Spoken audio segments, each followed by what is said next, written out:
창세기 45장 21절에서 28절. 오늘 본문은 요셉의 형제들의 2차 귀향과 애굽에서 있었던 일들에 대하여 야곱에게 보고하는 내용과 그에 대한 야곱의 반응을 기록하고 있는 내용입니다.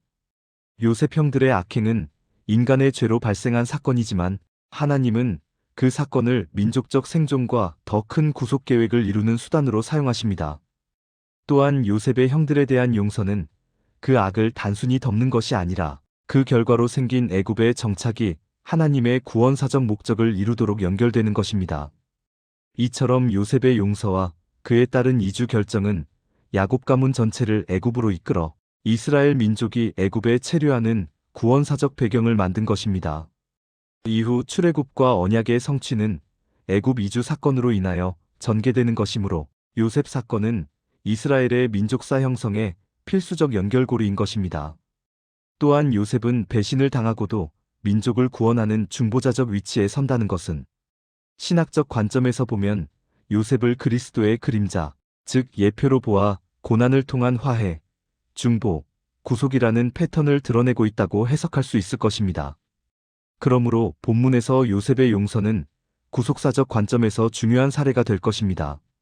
45장 21절에서 24절까지는 요셉이 온 가문이 애굽 이주를 준비하도록 형제들을 가나안으로 보내는 내용입니다.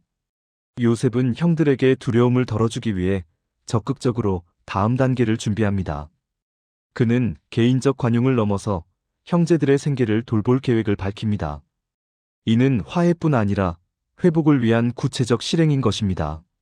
이처럼 구속사는 단순한 용서가 아니라 관계와 삶의 회복을 포함하는 것이라고 본문은 암시하고 있습니다. 한편 21절에서 이스라엘의 아들들이라고 하는 빈의 이스라엘은 창세기 전체에서 사회밖에 쓰지 않은 특별한 의미를 갖는 단어입니다. 32장 32절, 42장 5절, 45장 21절, 50장 25절. 성경이 이들을 야곱의 아들들이나 요셉의 형제라고 하지 않고 이스라엘의 아들들이라고 말했을 때는 특별한 의미 부여가 필요했기 때문입니다.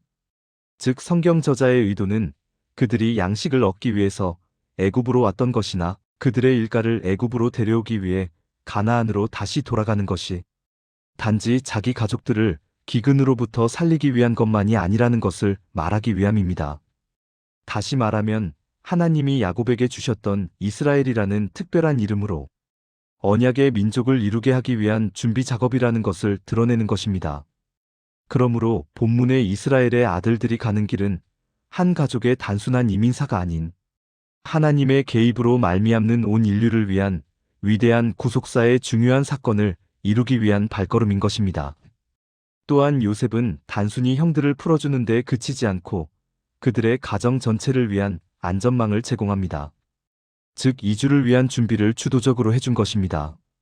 이 장면은 하나님의 구원 역사가 단일 사건이 아니라 공동체 전체를 통해 이루어짐을 암시하고 있는 것입니다.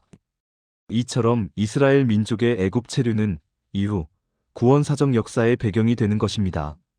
한편 24절에서 요셉은 형들에게 길에서 다투지 말라고 명령합니다. 이는 형들이 고향으로 가는 길에서 요셉을 팔았던 37장 25절, 과거의 잘못을 서로에게 전가하거나 화를 내는 행동을 하지 말 것을 부탁하였던 것입니다. 만일 그들이 애굽으로 이주한 후에 요셉이 한 사람을 선동자로 지명한다면 그가 모든 책임을 져야 하기 때문에 책임 회피를 위해 서로 다툴 가능성이 있을 것을 미연에 방지하고자 하는 것입니다. 왜냐하면 요셉은 이미 과거에 대한 책임을 묻지 않을 것이기 때문에 이와 같은 다툼이 아무 유익이 없다는 의미로 다투지 말라고 한 것으로 볼 수 있습니다. 성경 또한 당시 요셉을 죽이자고 말한 형제가 누구였는지 전혀 밝히지 않고 오히려 요셉을 살리려고 애쓴 르우벤과 유다만을 부각시키고 있습니다. 37장 21절. 아마도 성경은 독자들에게 이것이 하나님을 경외하며 살아가는 하나님, 나라 백성의 삶이라고 보여주고자 하는 것 같습니다. 예수님 또한 산상수훈에서 너희는 원수를 사랑하며 너희를 박해하는 자를 축복하라 마태복음 5장 44절 말씀하셨습니다. 이처럼 성경에서 말하는 사랑의 윤리는 보복이 아니라 적극적 선행으로 나타난다는 것을 볼 수 있습니다.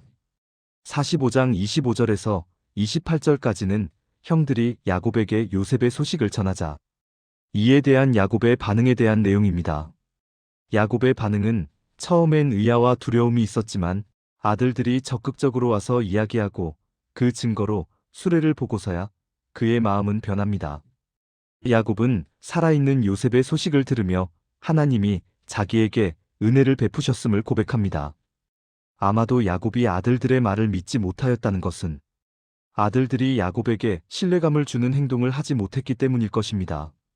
과거에 그들은 셈족을 속이고 그들을 학살했으며 34장 르우벤은 자신의 첩과 통간을 하는 잘못을 범했습니다. 35장 22절 이처럼 야곱의 아들들이 아비에게 신뢰감을 주지 못하는 행동을 하였으므로 야곱은 요셉이 살아있다는 아들들의 보고에도 불구하고 그 말을 믿을 수가 없었을 것입니다. 그렇다면 야곱은 요셉을 잃고 이때까지 힘든 삶을 살아왔다는 것을 본문은 암시하고 있는 것입니다. 이런 그가 요셉이 살아있다는 증거로 수레를 보니 기운이 소생했다고 본문은 말하고 있습니다. 기운이라고 번역된 루아흐는 마음, 영이란 뜻입니다. 그리고 소생한지라에 해당하는 와테이는 다시 살다의 의미가 있습니다. 따라서 본문을 직역하면 영이 살아났다입니다. 즉 야곱은 이때까지 영이 죽은 채로 살아왔다는 것을 본문은 암시하고 있는 것입니다. 다시 말하며 하나님과의 교류가 끊어진 채로 살아왔다는 것입니다. 그러므로 본문은 그 교류가 다시 이어졌다는 신앙 고백을 야곱이 하고 있는 것으로 볼 수 있습니다. 하나님과의 관계가 회복되었다는 것은 하나님의 언약이 여전히 살아있음을 야곱이 깨달았다는 것입니다. 그러므로 오늘 본문은 단순히 가족의 재회 이야기가 아니라 하나님의 구속사 안에서 생명이 죽음 위에서 승리하는 복음의 모형을 보여주고 있는 것입니다. 즉 요셉의 용서는 단순한 개인적 관용이 아니라 구속사적 연속성을 잇는 중대한 신학적 행위인 것입니다.